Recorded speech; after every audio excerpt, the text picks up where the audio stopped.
Musings of a Modern Conservative, Short Essays on Various Political Topics, by Thomas Hamilton. Prologue. These musings are not designed, nor should they answer the question, what does it mean to be conservative, but rather allow the reader to answer the question for themselves, why am I, or why am I not, a conservative? Section 1. Musings involving political association, Essay 1, of Utopianism. The real question at hand seems not to be whether or not one is a conservative or a liberal, but rather why one is that way.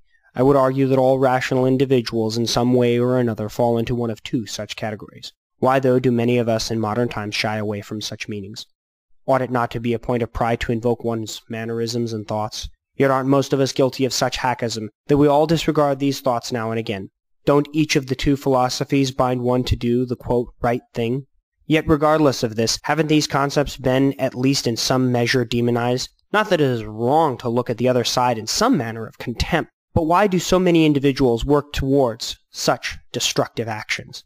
Can there be some form of contentment with these two primary and yet competing forms of philosophical reasoning?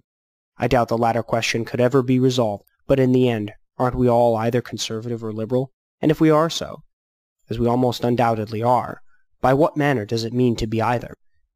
In the former, I come to the following oddly perplexing conclusion that has to do with the most extreme of the two groups.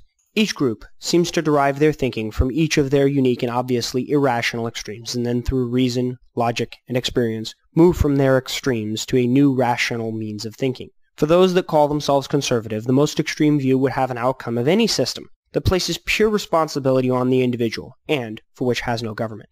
The closest word we have for such a concept is anarchy, but it would not have the negative stigma generally associated with anarchy. We'll call it moral anarchy for the purpose of this musing.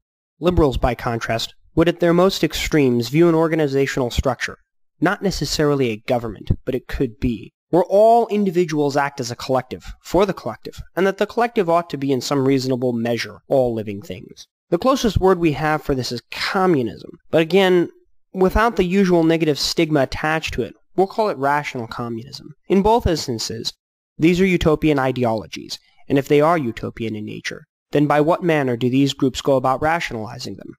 Even more puzzling is if both are irreconcilably utopian, then why such a great divide? And why is there such great animosity? Can two utopian ideas exist?